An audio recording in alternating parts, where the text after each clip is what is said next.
Ready.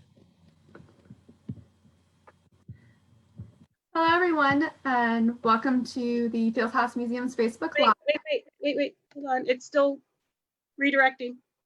Okay. I think we're good. I just had something pop up. Yes. Okay. Excellent. Welcome, everyone, to the Fieldhouse Museum's Facebook Live. Sorry about that. Anyway, welcome to our Facebook Live. We are really excited tonight to have George Danish of the St. Louis Paranormal Research Society joining us tonight to tell us a little bit about his organization and what they do and all of the really cool things that they are part of. So I'm going to go ahead and turn it on over to George to get things started. Hey, thanks, Nicole. Hi, everybody. Welcome to the online session here. I'm going to quick put us into the full screen here so you can get to see the slides. And hopefully everybody sees, I normally put this slide up whenever I'm doing a Zoom meeting because it's pretty true right now that virtual meetings are basically modern seances. I'm sure you've all been on there where you can say, hey, can somebody make a sound if you can hear us? Is there anyone else out there? We can't see you. Can you see us? We always kind of like just show that in the beginning. Hopefully that won't happen to us through the rest of the presentation.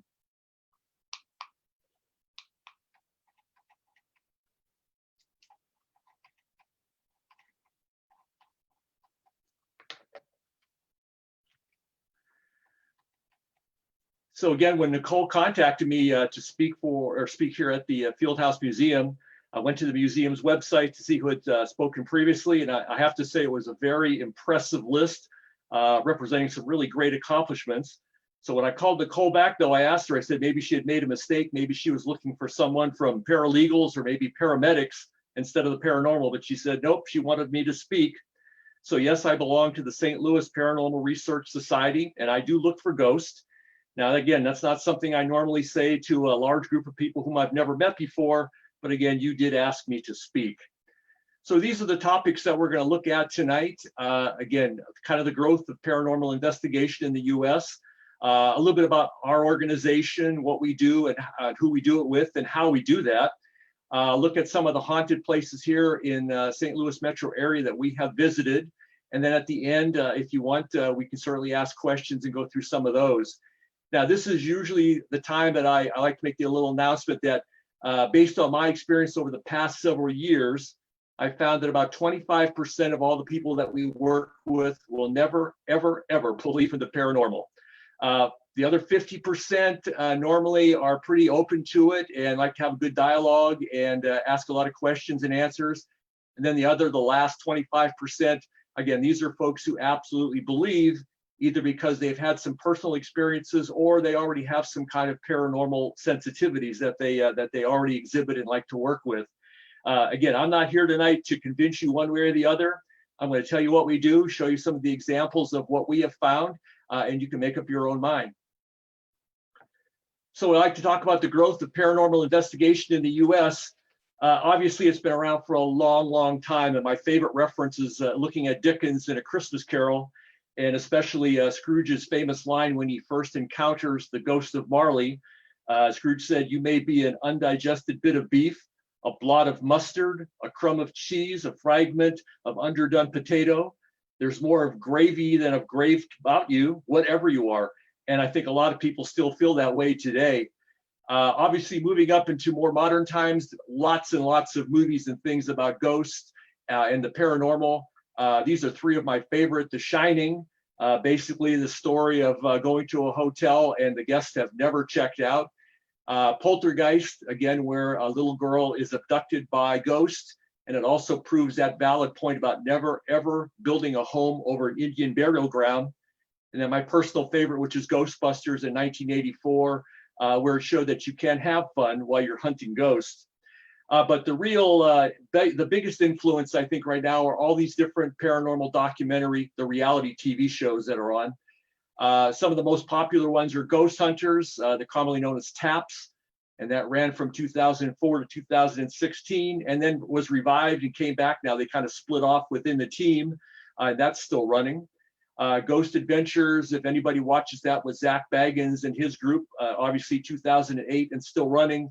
And then there are numerous other shows that are on right now. And their basic format is to try and pack as much into a 1 hour segment as they can. Unfortunately, most of that is filled up with drama because there's just not a lot of stuff they're going to capture to fill out an hour. So within the drama of it, usually on some of these series, somebody will get possessed every 15 minutes, or you'll see demons and creatures crawling up and down the walls.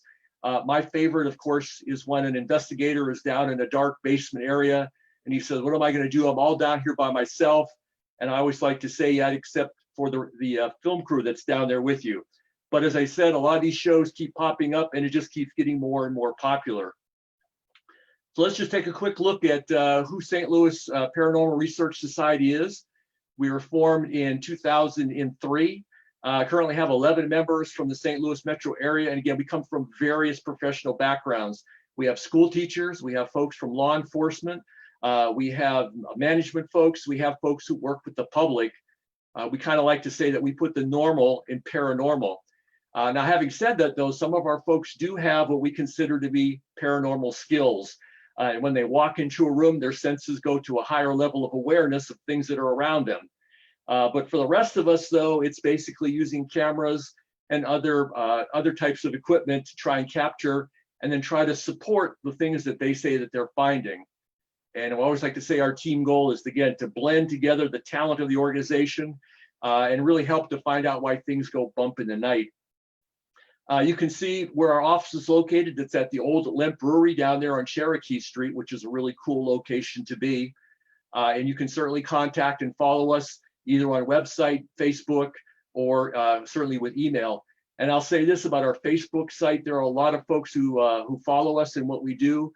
Currently, we have over 122,000 people who follow what our organization does. So again, we have a lot of interesting things that people like to follow with us.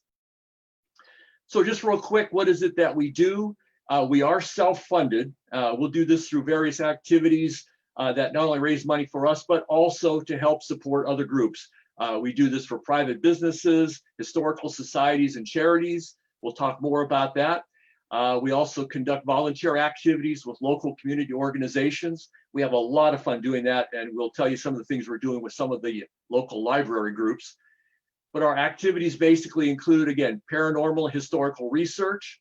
The fun thing about that is going in and taking a look at an old urban legend and trying to go in and find the actual historical aspects of what caused that story to generate. We do a lot of haunted history tours. We'll talk a lot more about that with some of the major venues here in St. Louis.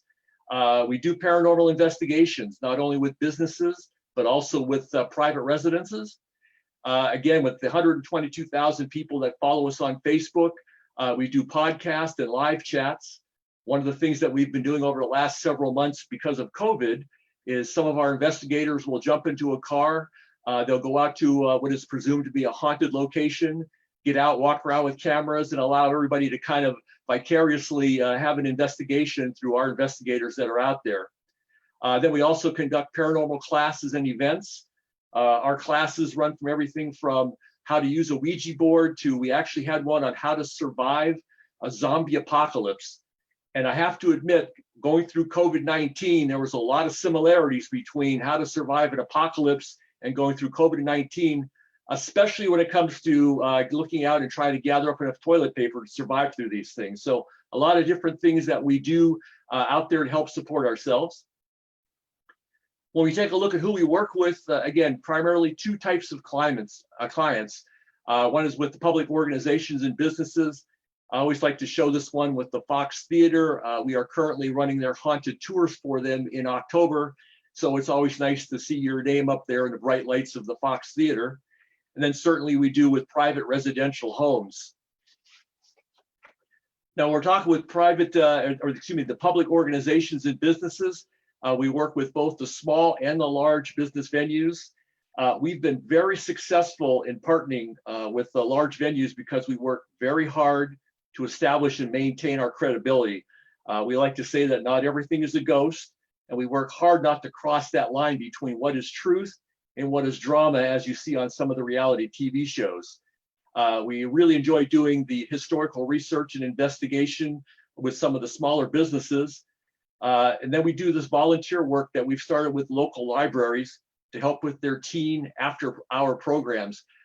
We started doing these last year and had to halt them because of COVID, but we were contacted by some of the area libraries, asked us to come in and work with their teen programs. So what we do is we go into the library, we talk with the staff and find out what paranormal stories or paranormal history they have. We pull the information together, and when the teens show up, we basically break them up into teams. We give them a little bit of instruction about how to do an investigation. We let them run the investigation. They operate all of the equipment. They basically do the investigation. And at the conclusion, we all get together and they provide to us their validation, if you will, of what they did or did not find. And it's really been a lot of fun. And we're hoping to get that kicked back off again as soon as we're back out of the COVID restrictions. Now, when we talk about working with the larger venues, you can see the list that we have worked with over the years. Again, as I said, with the Fox Theater right now, we are helping them to run their October tours. We're still doing the Lemp Mansion. We've done several others with the Alton YWCA, Paramarquette Lodge, Onondaga Cave. So there's lots of work going on out there. And like I say, we work real hard to keep our credibility with them. Now, when it comes to private residents, again, this has been in Illinois and in Missouri. In most cases, people are able to figure out the things that go bump in the night. They're able to figure that out in their house. But what we have found here, especially in 2020, is that people are now spending so much more time in their house. Now they're picking up on things that they never really noticed before. And we like to joke right now, because of all the children being home with their online schooling, that we keep getting more phone calls from parents that say that they think their children are possessed. We normally just tell them, let the kids get outside for a couple hours, and that usually takes care of that. But again, now that you're home a lot more, there's a lot more things that you start to hear. One of the main things, we never charge a fee for an investigation of a residential home. And our philosophy is if we charge you money and you pay us, now you have an expectation for us to find something, and we kind of have an obligation to find something for you. And as we like to tell folks when we come out there and talk to them about doing an investigation, it could be the most boring 3 hours they've ever had in their entire life. So we really like to make that clear right up front.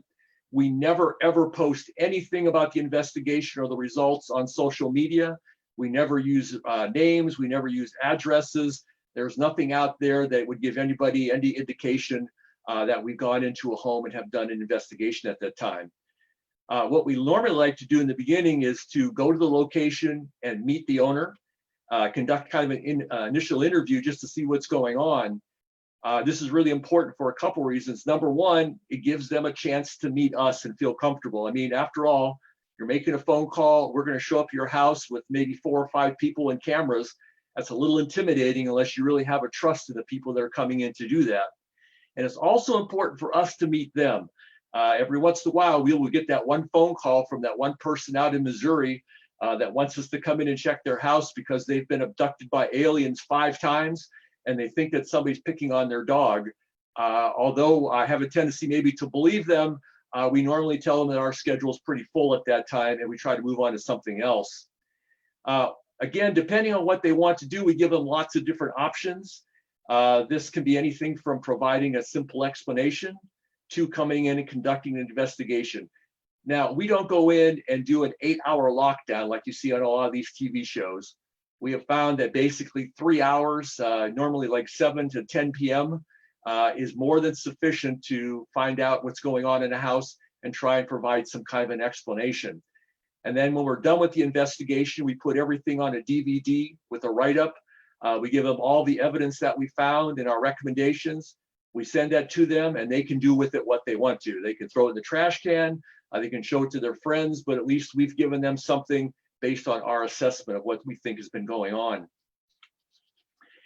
So I'm just going to talk a little bit about how we conduct an investigation. And again, like I say, we work really hard to establish and maintain our credibility.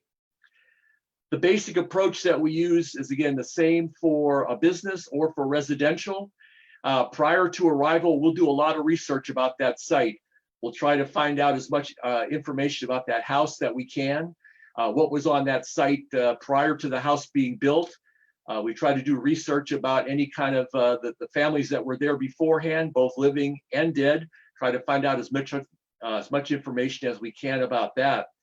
Upon arrival, though, we try to eliminate all the non-paranormal factors. And like we say, not everything is a ghost. We'll have people that have told us that they go into a certain room and the lights flicker. So we go into that room, the first thing we check are the electrical connections. Is the light bulb still good? Try to get through some of that portion of it. We've had people say that when they go into a certain room, they get very dizzy. So when we go in, we check to see if there are any gas leaks or anything else. We check out the basements also. My usual favorite, though, is when people tell us that they're scratching on the walls in the child's room. We'll go in there and check that out. And usually what we find is when we go up into the attic, we'll find that probably a family of squirrels has moved in, and that's what's causing the information. However, every once in a while, we're going to run across something that we just can't explain away as being non-paranormal. So when we go in to gather our evidence, we try to be as objective as we possibly can. We gather evidence in two different ways. One is interpretive. And as I said, that's kind of when we use the skill sets of our psychics. They use their senses to kind of reach out in that room or that environment and try and give us some evidence and information about what's going on. And then we back that up and support that with physical evidence that we will get with cameras, recorders, and video. And we try to blend those together to come up with some kind of an answer. We basically work as hard as we can to gather as much tangible evidence as we possibly can from multiple sources for the same event. One of the things that we like to do is we will rotate teams between the various floors so that different teams will get to visit the same floor maybe 2 times. And then at the end of the investigation, that's the only time everybody's allowed to get together. And at that time, we discuss what we found and try and come up with the commonalities. We work really, really hard to try and move from coincidence and try to get something that really kind of stacks up that we can actually call evidence. Now I'd like to kind of go through some of the types of equipment we use. Obviously, we don't have anything like the proton packs here used by the Ghostbusters folks. As a matter of fact, most of our stuff comes from either Walmart or from Amazon. We'll talk a little bit about some of that. The first types of equipment I'd like to talk about, though, are the types that are used by our interpretive folks for their evidence. And as I said, interpretive evidence is gathered basically by someone who has paranormal sensitivities, and primarily that's our psychics that we have. They use their sensitivities to evaluate an environment to see if any paranormal activity is present. And they use some or all of the following types of equipment that I'm going to talk about. Now, in ghost hunting, a pendulum is usually a small, heavy object like a stone or a crystal, and it's suspended from a cord, a ribbon, or a chain. And the psychic uses the pendulum to make contact with the spirit and ask questions. The person holds the chain so the heavy object can swing freely, and the movement of the pendulum basically determines the answer to the question in the form of yes, no, or I don't know. Basically, if the pendulum is moving in a clockwise motion, that means yes. If it's circling in a counterclockwise motion, that means no. And if it basically is just kind of hanging there without going a specific direction, usually signifies that the question being asked, the entity does not know the answer to that. Looking at dowsing rods, as we like to say, they're no longer just for looking for water. Our psychics prefer to use the copper ones. And again, it's just another way to make contact with the spirit and try to get yes, no, or I don't know answers. It does take a lot of practice and concentration to keep those copper rods steady so that you don't influence the movement and then obviously the answer. Normally, if they cross, that means yes. If they open up, that normally indicates no. And if they don't move at all, that's pretty much I don't know. So we get a lot of different readings by using pendulums and dowsing rods. Then now the newer type of items that people like to use are these eye ovulists and the voice boxes.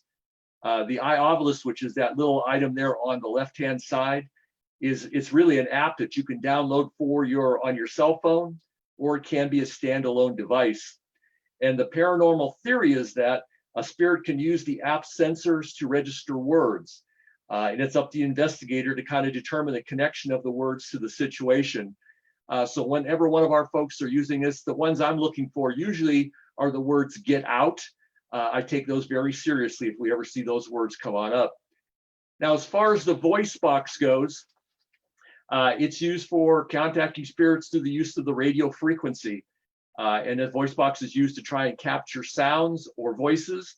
And again, it's up to the investigator to determine the connection of the words to the situation. So there's a lot of reliance upon the interpretation of the psychic who is using these different tools. And again, from there, then we try to go in and validate a lot of that with the different types of physical evidence. When you start looking at the basic types of physical evidence, when you look at the video camera with the infrared lighting, obviously this is what we will put into a dark room or a basement, turn it on with the infrared, and this certainly helps us to capture images and other things that happen there in the dark. These are extremely useful and probably one of the most common types of ghost hunting paranormal gear that you will see. Now, these next three kind of fall into a category that you could look into an electrician's or maybe a plumber's bag, and you might even find these tools.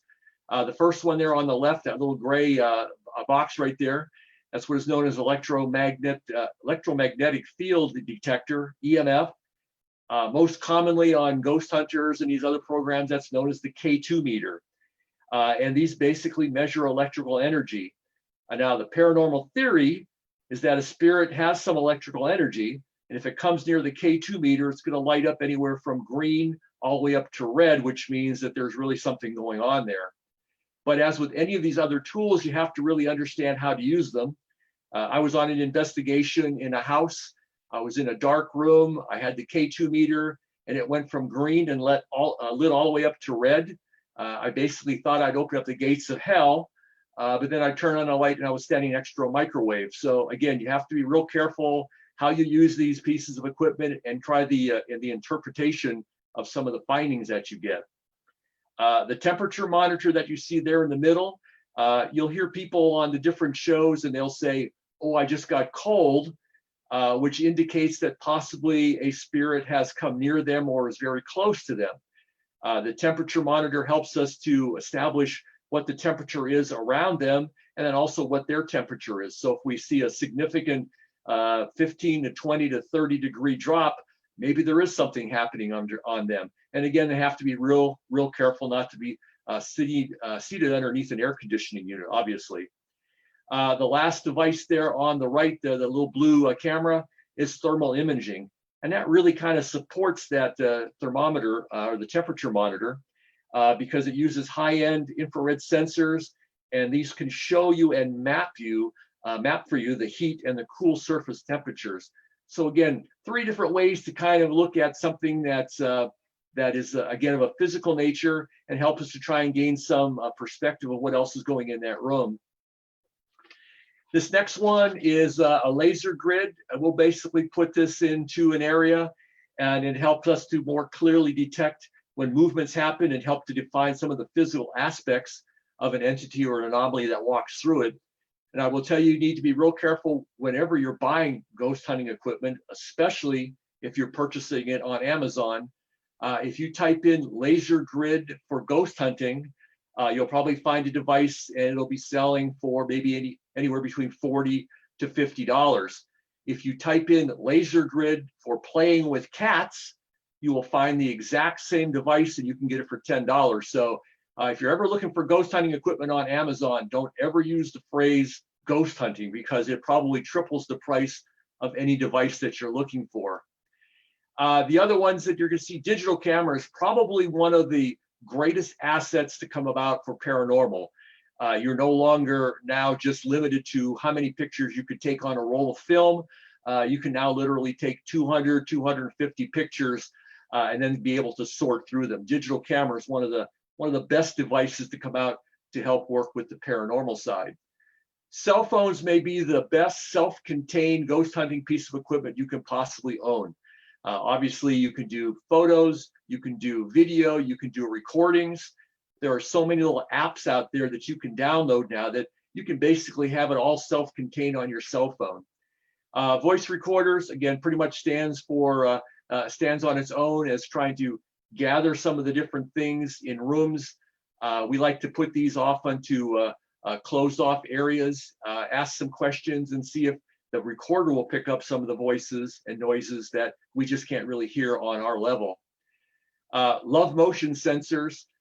We use those when we go into dark basements. We'll put a couple motion sensors down there and set up an infrared camera. This way you don't have to stay with it, because I can tell you the only thing more boring than sitting in a dark basement is looking at the video of sitting in a dark basement for an hour. So this really helps to allow us to see if we capture any movement down in those dark areas. This last device is something that's come about in the last couple of years, and this is the new great thing, if you will, in paranormal investigation. The SLS, or the structured light sensor camera, basically captures and it understands the environment that it's shooting a picture of. And what the big deal is on paranormal drama TV is that it will depict a body or figure as a stick figure. So if you're down in a dark area and there's nothing else around you, and all of a sudden something pops up as a stick figure, it could mean you're going to have a very interesting evening. And you'll see a lot of these on some of the major investigative teams as a way of trying to document some of the things that they say that they in fact are encountering. So really, you've had a kind of an example of all the different types of equipment that we've looked at. What I'm going to do now is I'm going to show you some of the things that we have found, some of the haunted places that are here in the metro area. And again, we work really hard with the businesses that we are going to show you tonight, again, for our credibility. And again, I can vouch for the validity of all the different pictures and videos. I either know exactly who took them, or I've taken them when we put this together for you to take a look at. So again, I'm not trying to convince you one way or the other, but we're going to start off with one of my favorite places, and that's the Lemp Mansion and the Brewery. What's really cool is the Lemp Mansion is ranked as the 4th most haunted hotel in America. And the story of the Lemp family goes from the high of being the 8th largest brewery in the United States in 1895 to suffering through 4 suicides of the original 10-member family. And 3 of the suicides took place in the Lemp Mansion from 1904 to 1949. And again, after surviving years of neglect, the Pointer family purchased the mansion in 1975 and did massive renovation work and opened it up as the Lemp Mansion Restaurant and Inn in 1977. So you can now rent out bed and breakfast rooms there and spend overnight and do a haunted investigation if that's what you'd like to do. And again, since this place opened up in 1977, it's been investigated by every major paranormal organization in the US, UK, and Germany. And that includes Ghost Hunters and Ghost Adventures, for those of you that enjoy those 2 shows. We're lucky from the St. Louis Paranormal Research Society. The Pointer family has hired us, and we run the haunted tours for the Lemp Mansion throughout the year, and especially here in October. So if you ever have an interest in getting an up-close and personal inside view of this place, check our website and you can see where the various tours are being held, and also on the Lemp website. It's a really cool place. So we're going to go and take a look. This photo was taken in a room at the Lemp Mansion that's called the nursery. It's the only room in the mansion that's never been renovated, and it's kept under lock and key 24/7. It's used for storage, and it's the only people who have access to it are the staff. And the reason for controlling the access to this room is that it's believed to be the central source of the paranormal activity in the mansion. We were very fortunate during one of our investigations to capture this picture of something looking out at us as we were trying to look on in. And again, the Pointer family really believes that this room is the center of activity. When the Ghost Adventures and ghost hunting folks were there for their investigation to be televised on national TV, they would not allow them to go into that room just because of their concerns about what might be dug up. So again, a really cool room, and we were really lucky to get that picture. This next one was taken up in the Charles Lemp Suite up on the 2nd floor of the Lemp Mansion. And what we think is this is Charles. Charles was the last of the Lemp family to commit suicide in the mansion. That was done in May of 1949. And we think that this photo of this full figure apparition, we believe that this is in fact Charles. We were having discussions on one of the tours about this, and we were just lucky enough to be snapping pictures and caught this one. A lot of times too, the Charles is associated with the smell of cigar smoke, which we did in fact smell during that picture. So really kind of a great picture of a full figure apparition. This is the Lemp Mansion basement. It's the only place that I've had an experience at the Lemp Mansion. I was down there giving a tour, and one of the members of our team recorded this segment, and it basically shows something coming out from the wall on the left side, comes out to greet me. So I'm going to play it. It's in slow motion, try to highlight a little bit of it so that you can see what we saw. Again, just be kind of looking over here on the left side. And right about now, you'll see this figure coming out. You'll see the orb that's associated with it. Now watch the little, what I call arm, as it pulls back.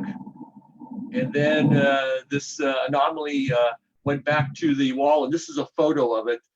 We took a snapshot within the video just so you kind of get to see what that was. Now, I will tell you, the first time I saw it, I thought possibly it was a curtain there, but there are no windows. So that was kind of an interesting little time that we had there at the Lemp Mansion. This was taken out at the Lemp Brewery, which is kind of cool. We got a contract and a rental to go down there in 2017. We were told it was the first time that anyone had been down in that brewery area for over 27 years. And what we did is we set up like trail cameras and different cameras to see what we might catch. We got several really neat things, but this shadow figure walking on by was one of the coolest things that we captured there as far as off of our trail camera. So like I said, the Lemp Brewery, if you've never had a chance to either visit that or the Lemp Mansion, you probably need to put that on your to-do list, especially during Halloween.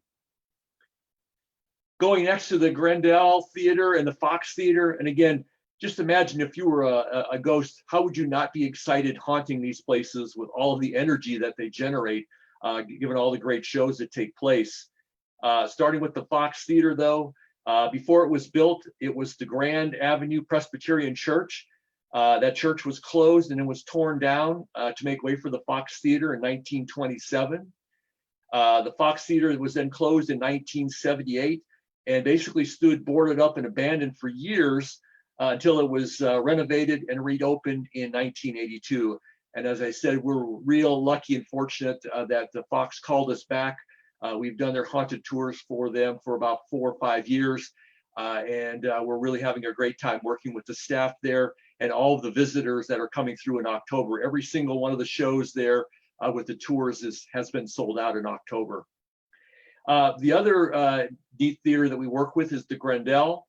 And before it was established, it in fact was the first congregational church built in 1884.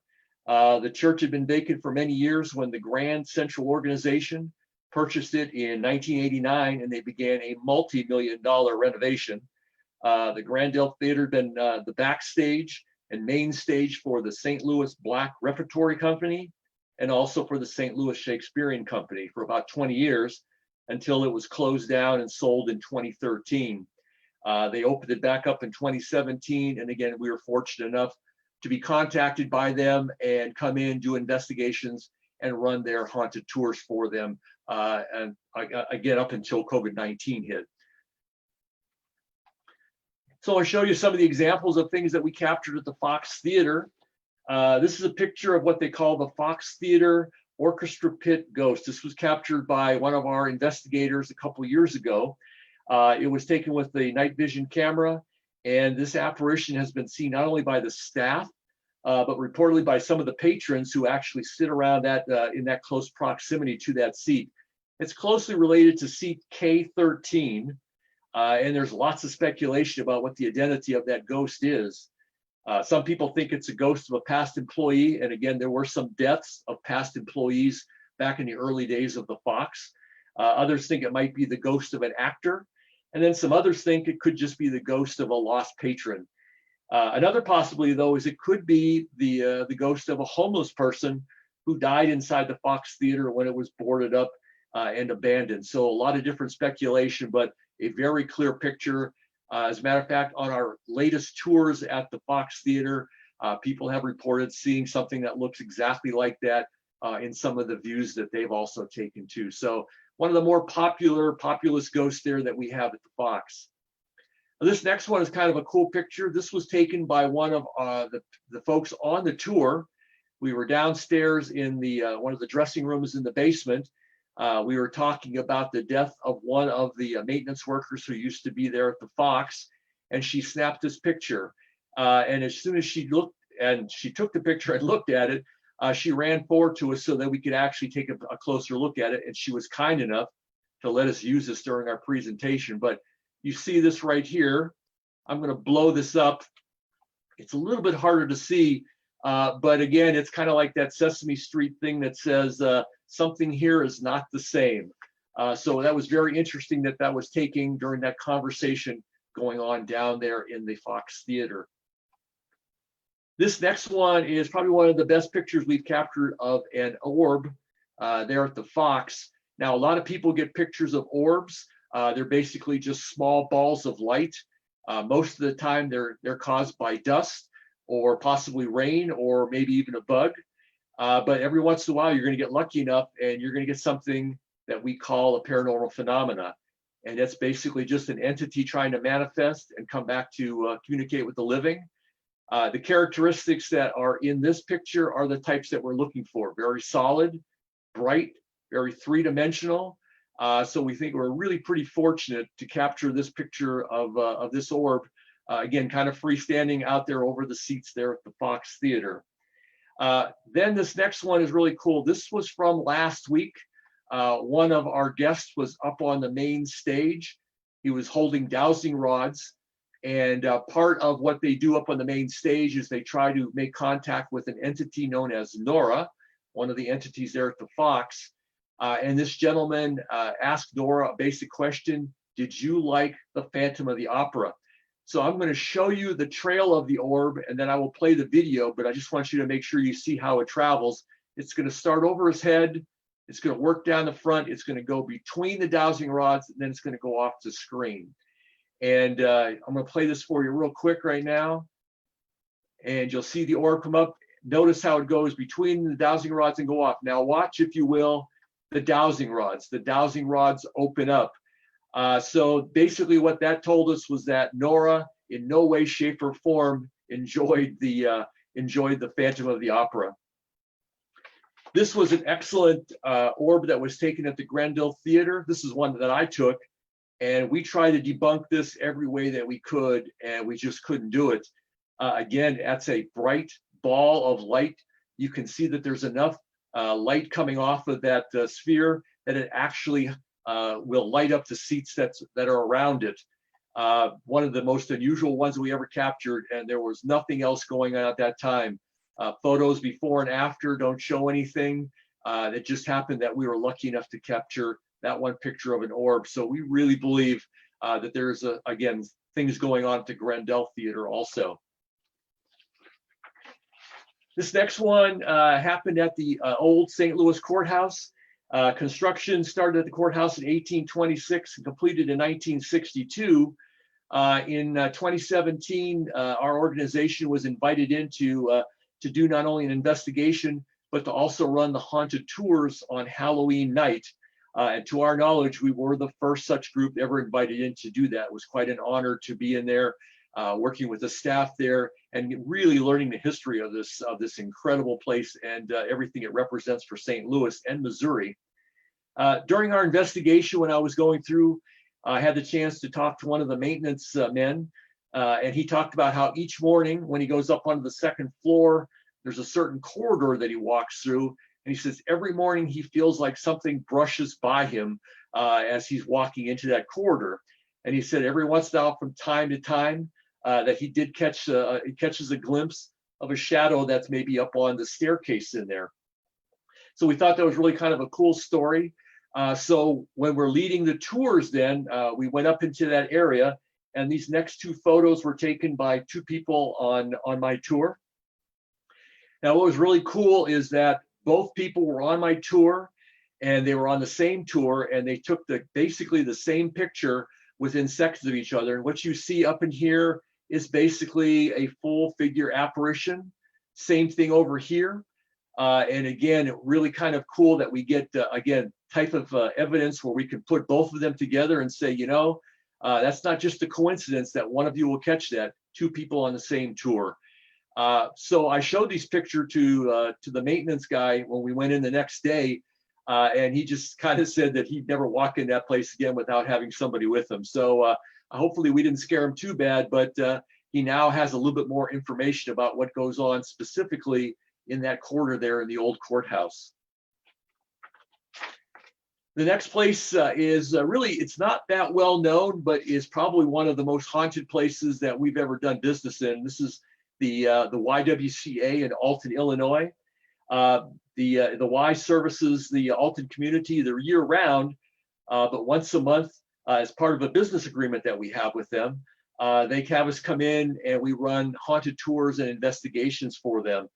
The YWCA was constructed in 1931, and it got its haunted reputation after the YWCA's, their former maintenance man, John Grumper, killed his wife and his daughter, Elizabeth, near the swimming pool.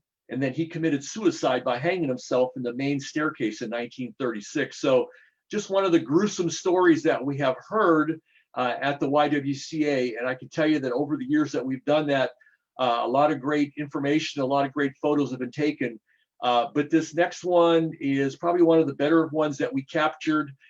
This was just recently taken in the swimming pool area. And what they believe is that this is in fact a photo of Elizabeth, who was killed by her dad. And she's sitting there in the swimming pool waiting for her mom to come back and pick her on up. So again, kind of an interesting photo that was taken just by one of the guests on the tour with us. Now, this next one might not look like a haunted bed and breakfast. This is located in Illinois, but there have already been two of the paranormal TV shows.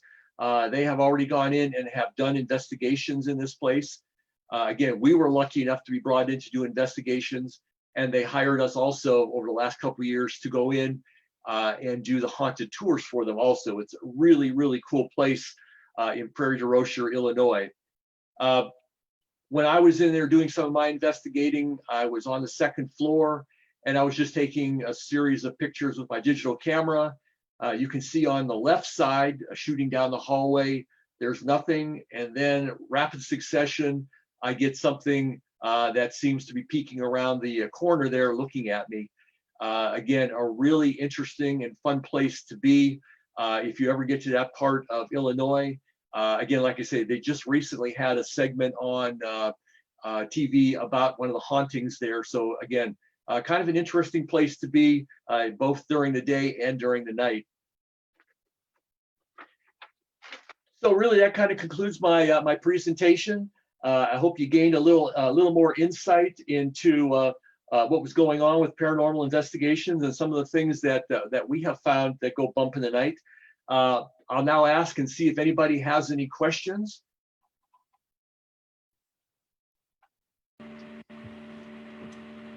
Okay. Hi. We do have a couple of questions for you. Good. And we'll go, I guess, in the order they were asked. The first one is, what is your favorite tool to use? What about like the craziest reaction that you've had with it? My craziest reaction was probably, there were two of them. One, definitely when they showed me the video of that apparition that came out from over at the Lemp Mansion. That was pretty cool because, again, that's nothing I really expected. I have no sensitivities to this stuff. So, you know, I have to look at the pictures and see things, but that was pretty crazy because that was up close and personal, and it was really a very incredible encounter with whatever that was. My other time, though, was definitely when we were doing an investigation in one of the small businesses in Illinois. We were upstairs, we were setting up our equipment, and the camera turned on by itself. We know we had it off. The camera just came on because we could hear the sounds of it as it was starting up. And there were two of us up there. We were all down at one end of the hall when that camera turned on. We kind of looked at each other, and there's just no way that it would come on by itself. But those kind of little things do happen, and when they do, sometimes you go in with the notion of what you think is going to happen, and then the unexpected happens, and that's what really makes it fun. Okay, I think that's a good segue, and I guess to the next question. Do you ever see a ghost with the naked eye, or is this only something that you see after the fact in videos and photographs? Yep.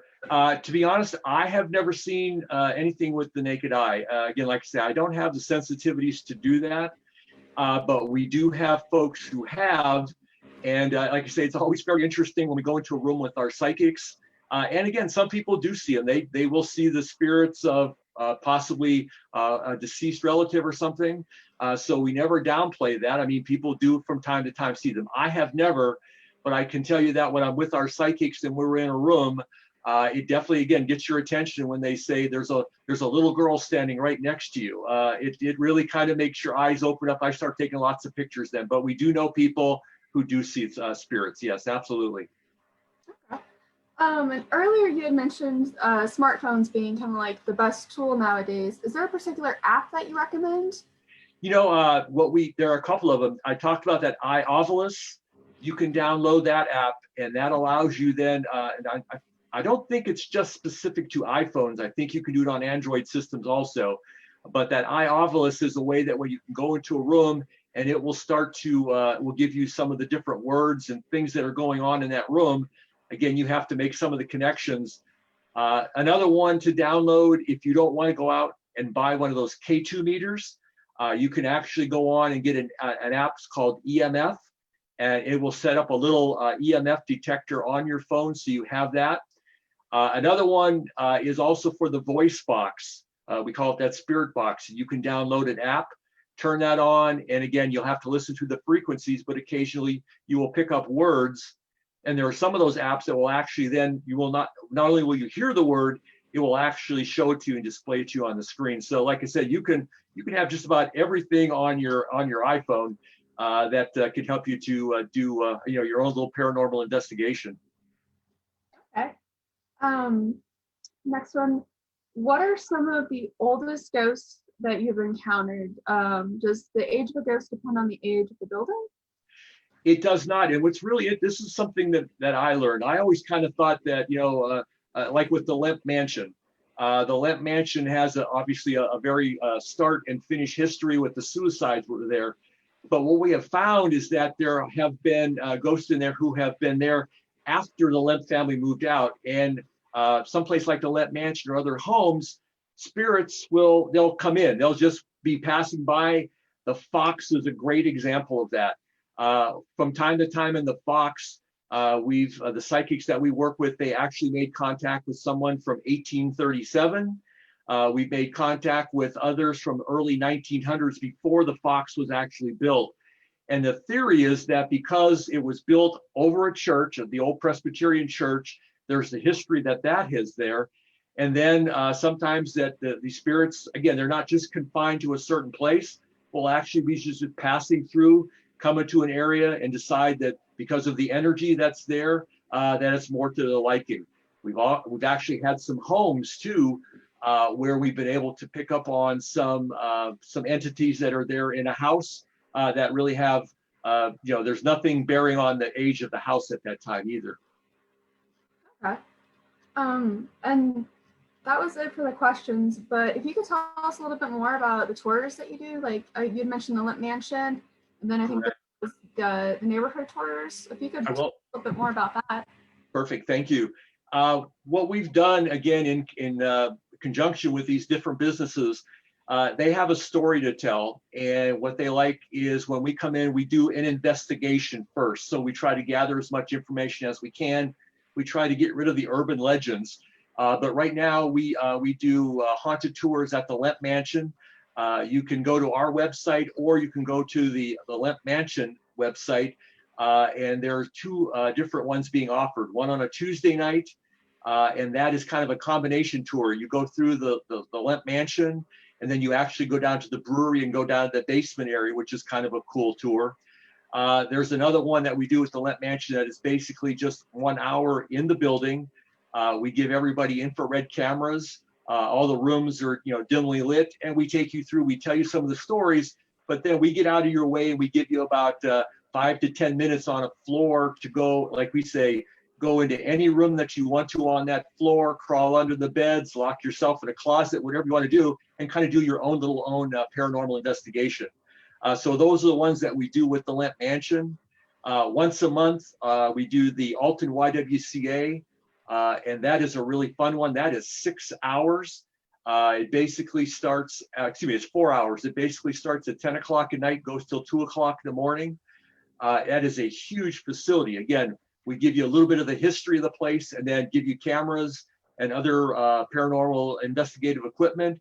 And you basically do your own investigation of that place, which is really cool. If you're interested in Pere Marquette, if you've never been out there, it's a beautiful place.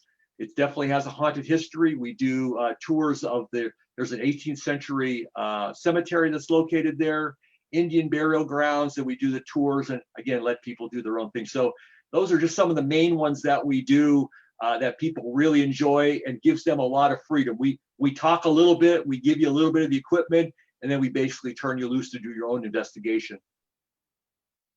Wow. Well, this has been great. We don't have any more questions, unless there's anything else you want to share, or. I would just like to say I really appreciate everybody taking their time out tonight. Again, Nicole, thank you very much for contacting us and allowing us to speak. And thanks to everybody who did spend some time with me. And I'd just like to tell everybody, please stay safe and have a great, great Halloween. All right. Thank you very much. Yeah, thank you. And we do hope to see everyone in person, hopefully soon at the Fieldhouse Museum. We are open. Following the COVID restrictions, we are open from 10 to 4 Wednesday through Saturday and noon to 4 on Sundays. So everyone feel free to come on down and take a tour. So yeah. Well, thank you again. Thank you again. Thank you. Good night. Good night.